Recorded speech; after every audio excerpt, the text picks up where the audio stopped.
ሰላም ኑ የእግዚአብሔርን ቃል አብረን እናንብብ። የሐዋርያት ሥራ ምዕራፍ 15። አንዳንዶች ከአይሁድ ወረዱና እንደ ሙሴ ሥርዓት ካልተገረዛችሁ ትድኑ ዘንድ አትችሉም ብለው ወንድሞችን ያስተምሩ ነበር። በእነሱና በእነ ጳውሎስ በርናባስም መካከል ብዙ ጥልና ክርክር በሆነ ጊዜ ስለዚህ ክርክር ጳውሎስና ባርናባስ ከእነሱም አንዳንዶች ሌሎች ሰዎች ወደ ሐዋርያት ወደ ሽማግሌዎችም ወደ ኢየሩሳሌምም ይወጡ ዘንድ ተቆረጠ። ቤተ ክርስቲያኑም በመንገድ እየረዳቸው እነሱ የአሕዛብን መመለስ እየተረኩ በፊንቄና በሰማርያ አለፉ። ወንድሞችንም ሁሉ እጅግ ደስ አሰኟቸው። ወደ ኢየሩሳሌምን በደረሱ ጊዜ ቤተ ክርስቲያንን ሐዋርያት ሽማግሌዎችም ተቀበሏቸው። እግዚአብሔርም ከነሱ ጋር ያደረገውን ሁሉ አወሩ። ከፈሪሳውያን ወገን ግን ያመኑት አንዳንዶች ተነስተው ትገርዟቸው ዘንድ የሙሴን ሕግ እንዲጠብቁ ታዟቸው ዘንድ ይገባል አሉ። ሐዋርያትና ሽማግሌዎችም ስለዚህ ነገር ለመመካከር ተሰበሰቡ። ከብዙ ክርክርም በኋላ ጴጥሮስ ተነስቶ እንዲህ አላቸው፣ ወንድሞች ሆይ አሕዛብን ከአፌ የወንጌል ቃል ሰምተው ያምኑ ዘንድ እግዚአብሔር በመጀመሪያው ዘመን ከእናንተ እኔን እንደመረጠኝ እናንተ ታውቃላችሁ። ልብንም የሚያውቅ አምላክ ለእኛ ደግሞ እንደሰጠን መንፈስ ቅዱስን በመስጠት መሰከረላቸው። ልባቸውንም በእምነት ሲያነጻ በእኛና በእነሱ መካከል አንዳች አልለየም። እንግዲህ አባቶቻችን እኛ ልንሸከመው ያልቻልነውን ቀንበር በደቀ መዛሙርት ጫንቃ ላይ በመጫን እግዚአብሔርን አሁን ስለምን ትፈታተናላችሁ? ነገር ግን በጌታ በኢየሱስ ክርስቶስ ጸጋ እንደነሱ ደግሞ እንድን ዘንድ እናምናለን። ሕዝብም ሁሉ ዝም አሉ። ባርናባስና ጳውሎስም እግዚአብሔር በእጃቸው በአሕዛብ መካከል ያደረገውን ምልክትና ድንቅ ሁሉ ሲተርኩላቸው ይሰሙ ነበር።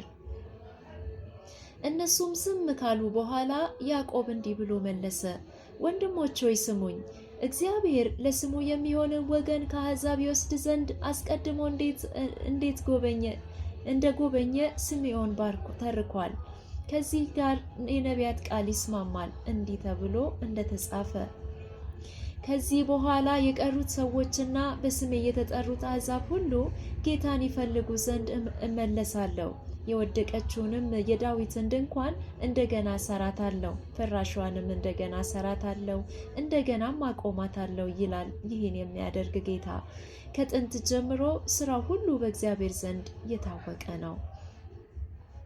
ስለዚህ ከአሕዛብ ወደ እግዚአብሔር የዞሩትን እንዳናስቸግራቸው፣ ነገር ግን ከጣዖት ርኩሰትና ከዝሙት ከተናቀም ከደምም ይርቁ ዘንድ እንድንጽፍላቸው እቆርጣለሁ። ሙሴስ ከቀደሙት ትውልድ ጀምሮ በሰንበት በምኩራቦች ሲያነቡ በየከተማው እርሱን የሚሰብኩ አሉት። ያን ጊዜ ሐዋርያትና ሽማግሌዎች ከቤተ ክርስቲያኑ ሁሉ ጋር ከእነሱ የተመረጡትን ሰዎች ከጳውሎስና ከባርናባስ ጋር ወደ አንጾኪያ ይልኩ ዘንድ ፈቀዱ።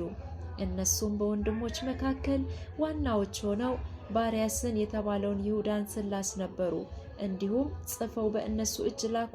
ሐዋርያትና ሽማግሌዎች ወንድሞችም በአንጾኪያ፣ በሶርያ፣ በኬልቅያም ለሚኖሩ ከአሕዛብ ወገን ለሆኑ ወንድሞች ሰላምታ ያቀርባሉ።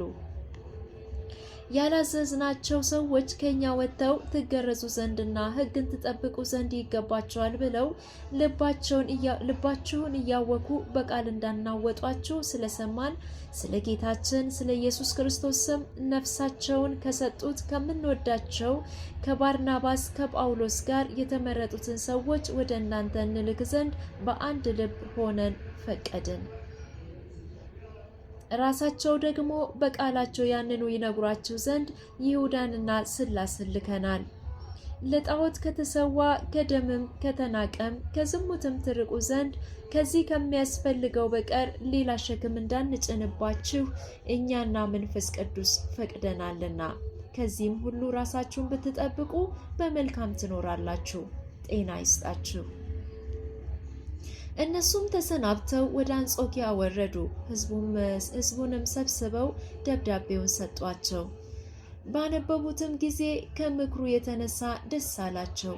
ይሁዳና ስላስ ደግሞ ነቢያት ነበሩና ወንድሞችን በብዙ ቃል መክረው አጸኗቸው።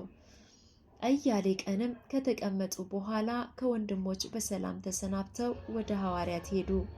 ስላስ ግን በዚያ ይኖር ዘንድ ፈቀደ። ጳውሎስና ባርናባስም ከሌሎች ከብዙ ሰዎች ጋር ደግሞ የጌታን ቃል እያስተማሩና ወንጌልን እየሰበኩ በአንጾኪያ ይቀመጡ ነበር።